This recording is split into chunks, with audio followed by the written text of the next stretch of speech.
right.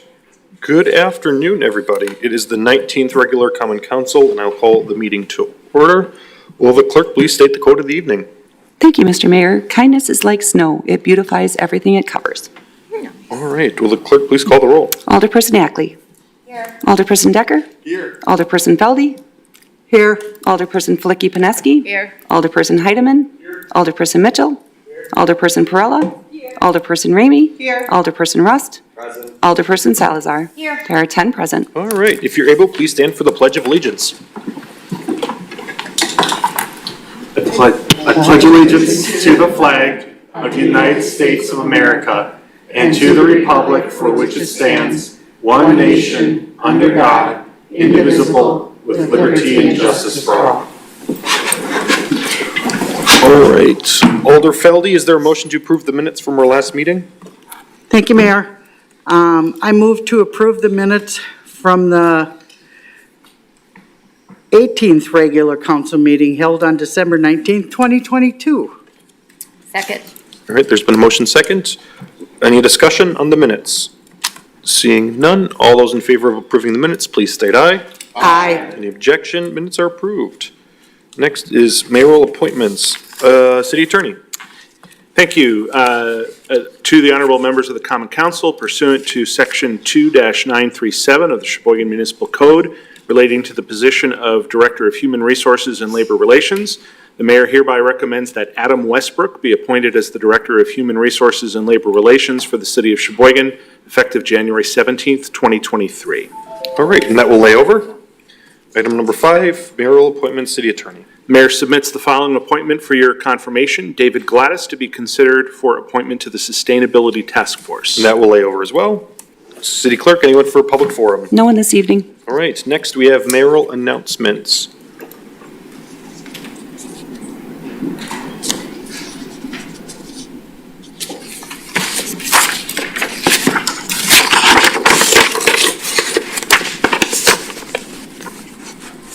Well, good evening, everybody. Happy New Year. Happy 2023. So obviously we had some exciting news today. Folks have not seen the press release that was sent out. But today we announced that Sheboygan has been selected to host an international powerboat racing this coming August. There's many players that will be involved in this, such as Motorsports Promoter Powerboat P1, the Formula One Championship Series, and Mercury Racing, which is in Fond du Lac. It's a manufacturer that makes marine propulsion systems. And they selected Sheboygan to host this event, and this will be scheduled August 11th through the 13th in this coming summer. So I know we're all thinking summer already, so save the date. There'll be more exciting news to come as well. Coming up as well, January 26th at 6 p.m. at the Weil Center, the City Historic Preservation Commission will be hosting an upcoming documentary about the Armory, so come and check it out. It'll be a great community documentary featuring a historical building in the city. It's been a great program so far. City staff got to preview it as well, so we're excited to share that documentary with the community in the next coming days. So hopefully we'll see you there. As well, Christmas tree pickup has begun, so if you have a real Christmas tree, put it on your curb or bring it down to New Jersey Avenue at the Municipal Service Building. So also we have some proclamations today. We have Big Brothers, Big Sisters, the Boys and Girls Clubs, and Horizons for Girls. So I know we have some folks here today. If you could come on up from those organizations, I'll be presenting some proclamations. Yep, that's all of you. Stand up, come on down. So whereas January 2023 marks the 21st anniversary of National Mentoring Month, an annual campaign to focus attention on the needs for dedicated mentors whose wisdom, guidance, and positive example set our children on a sound path and help prepare them to succeed. Mentoring programs such as Big Brothers, Big Sisters, Boys and Girls Club, Horizons for Girls makes our community and our state stronger by driving impactful relationships that increase social capital for young people and provide invaluable support networks. And whereas mentoring plays a pivotal role in career exploration, supports workplace skills by helping young people set career goals, equipping mentors with the skills needed for the support of professional growth of young people, and drives positive outcomes for young folks and businesses alike. And whereas quality mentoring programs create healthy relationships, communications, provide esteem, emotional well-being, and growth for a young person and their relationships. Now, I, Ryan Sorensen, Mayor of the City of Sheboygan, do hereby proclaim January 2023 is National Mentoring Month, and I'll provide copies of the proclamation to Horizons for Girls, Big Brothers Big Sisters, and the Boys and Girls Club. So come on down. Does anyone have any comments that you'd like to say? Good, thank you. Just like the opportunity, just happy to be here. Yeah. Always, if you want to say anything, go for it. Yeah, so I'm Kirsten Denson. I'm the mentoring and support specialist for Big Brothers Big Sisters. I just wanted to tell you a little bit about our organization. I know that oftentimes we're confused with the Boys and Girls Club. We are, yes. So as the nation's largest donor and volunteer-supported mentoring network in the country, Big Brothers Big Sisters makes meaningful, monitored matches between our adult volunteers, who we call our bigs, and children ages 5 to 16, who are our littles. We work to develop positive relationships that have direct, measurable, and lasting effects on the lives of young people across Sheboygan and Manitowoc counties. Our vision is that all of our youth in our program achieve their full potential.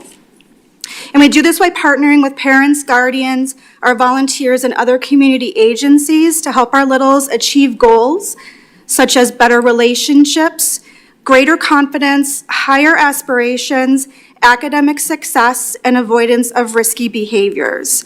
So I would like to just take a moment on behalf of myself, all of the staff, and our board members. We'd like to thank you, Mayor, and the rest of the council for recognizing the importance of mentorship. Thank you.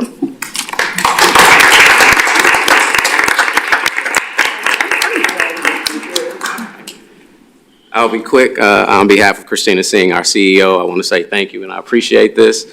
Again, the Boys and Girls Club is thrilled to have the opportunity to create change within this community. It's awesome to be able to sit in front of children and watch them, have folks in front of them, help them make great decisions. So thanks again. We appreciate it.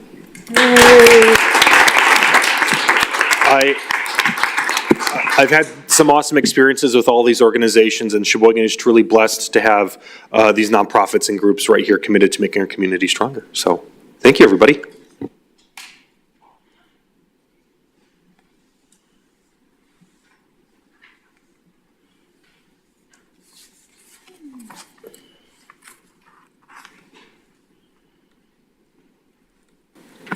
All right. Next, we have the consent agenda.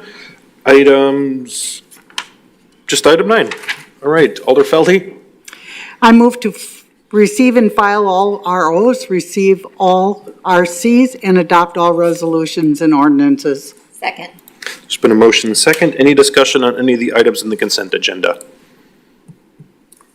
Seeing none, this is a roll call vote. Please refer to your muni code.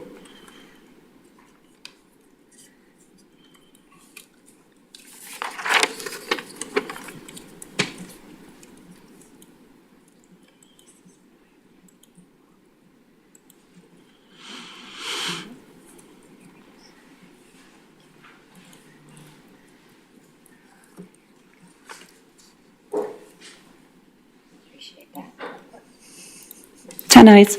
All right, that is approved.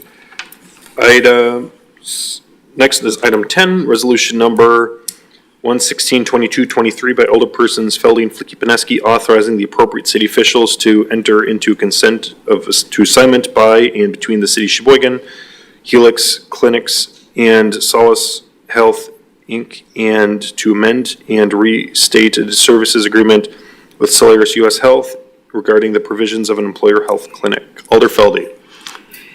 I ask to suspend the rules. Any objection to suspension? Seeing none, please proceed with the motion. I move to adopt the resolution. Second. There's been a motion second. Any discussion on the motion? All right, seeing none, this is a roll call vote.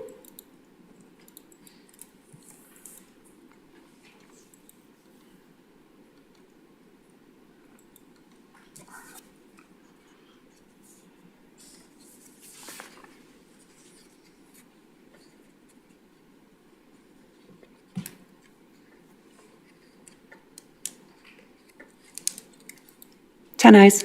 Right, number 10 is approved. Items 11 and through 13 will be referred to the respective committees. Item number 14, reports of committees, RC number 156, 2223 by the Finance and Personnel Committee, to whom was referred resolution number 110, 2223 by Alderpersons Mitchell and Flicky-Pineski, authorizing retaining outside legal counsel to represent the city regarding grievance number 22-2 filed by the International Association of Firefighters Local 483, and authorizing payment of said services. Alder Mitchell. Thank you, Mayor. I move to receive the RC and adopt the substitute resolution. Second. There's been a motion second. Any discussion? City Attorney. Yeah, I'm going to ask that you actually adopt the resolution as it was originally provided rather than as per the substitute resolution. The substitution just simply added that last paragraph limiting the spending authorization to $7,000. And I was not present for that Finance and Personnel Committee meeting, but I watched it and listened to the concerns that were raised. And I think the concerns that were raised are actually already addressed, and the potential problems that are arisen by the additional paragraph, I think, weigh against including that additional paragraph. So it's understandable that there would be a concern about not having a limit because you would fear that you could just keep spending and spending and spending on this particular item. But first of all, there is a limit already built into it, which is that this is a budgeted line item. And so it's not like we could continue to spend and spend and spend. We have a budgeted line item, and if we were to go above the budgeted amount, then we would have to come to you anyway for a budget transfer. So that concern is sort of alleviated by the way that it's structured. Second, it was just the amount. The amount is quite limited to the point where we potentially would have to come back every 2 weeks. It's just a very small amount to pay for outside lawyers. You get a really good deal with Liz and I because you don't have to pay us outside counsel rates. And finally, there is a little bit of a problem in that you may recall that you already passed a resolution without this limitation on one of the two grievances, and this was just sort of an add-on. And realistically, we're only going to get a single set of bills on these grievances, and so now you're going to have two different sets of rules for a single set of bills. And so there's actually a conflict as a result of doing this. So for that reason, I would just request that you pass the resolution as originally drafted and without the additional paragraph that was added at committee. Happy to answer any questions about it, and certainly in the future, happy to have discussions ahead of these committee meetings if there are concerns about those kinds of issues. All right, we have a few folks queued in. We'll start with Alder Salazar. Thank you. So the question is, what is the limit? So you're saying that there is a budget limit already that exists. Yeah. What is that limit? I don't know the exact amount of the budgeted amount. It's more than the 7,000. Okay. Yeah, but it's more than that. The exact amount, I don't know, but it is actually low enough that in some years we do have to come back and ask for more money for that amount. We base it on what we typically spend for outside counsel work in a given year. Okay, I think that would be important information for the rest of the council to know, because I'm assuming the conversation that happened at the committee was an understanding of putting a limit on it based on the spending, right? We want to be cautious of what we're doing, so if we could find that information and share it out, that'd be wonderful. And I don't know, I'm probably putting Caitlin on the spot, but it looks like she's maybe trying to look it up. She might be able to tell us what the exact amount is. Director Krieger? So we have several spots that these expenses can come from. The Human Resources Legal Services account actually is only a budgeted amount of $8,000 for 2023, so it's only $1,000 more than what's in here. The Attorney's Office has a contracted services line item that would cover some legal services as well. And then depending on, we also have a workers' comp and another liability fund that some of these expenses come out of. But I will say that because it is a grievance issue, I would expect that this one would come from the Human Resources budget, which is the $8,000. Right. So that's the limit. That's the limit without us coming back, right? Okay, thank you. Also, that was quick, thank you, Caitlin. Alder Perella? So the first question was answered. I had the same one. So one thing though is I would suggest for future is to please make that clear when there is such a request, because I think that makes only sense for us to approve something which we have at least an estimate of the dollar amount needed. And then, yeah, I wouldn't take the previous, also I wanted to clarify, that, it is true that we passed another grievances, one more time, although the grievance was different, but I mean, we may not catch it the one time and we may catch it the second time, so that the fact that we didn't ask for that the first time doesn't justify that we don't ask for it the second time. Yeah, you can choose to handle it how you want, but what I would say is this, it led to a potential conflict because we're not getting separate bills for the two things. And we also do run into the fact that we do include where we're getting these from. These are from budget line items that you've approved and limited. I do suspect, knowing that this one is 8,000 out of HR, I do suspect we will be coming to you pretty soon for an increase. All right. Alder Mitchell. Thank you, Mayor. I would rescind the motion I made and instead make a motion to receive the IRC and adopt the resolution in its original status as it was when it was referred to committee. All right.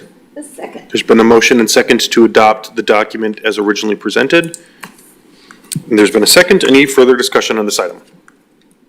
Seeing none, this is a roll call vote. Please refer to your Muni code.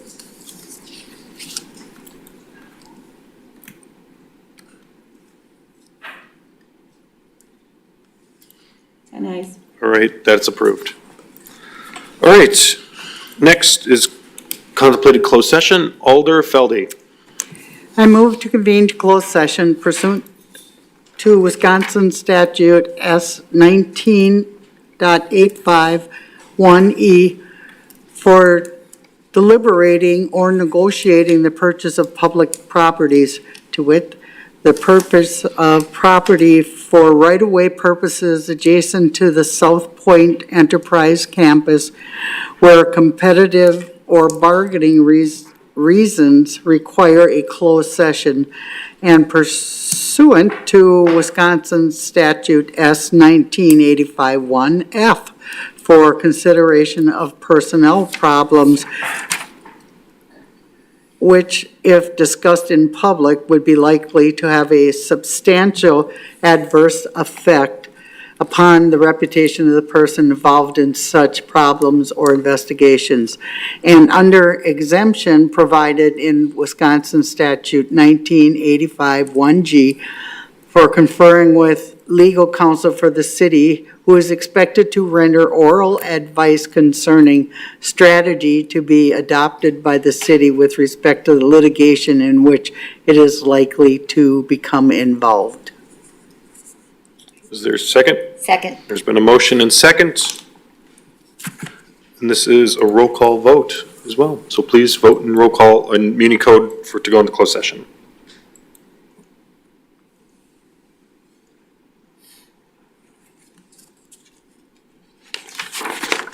10 ayes. All right, that is approved.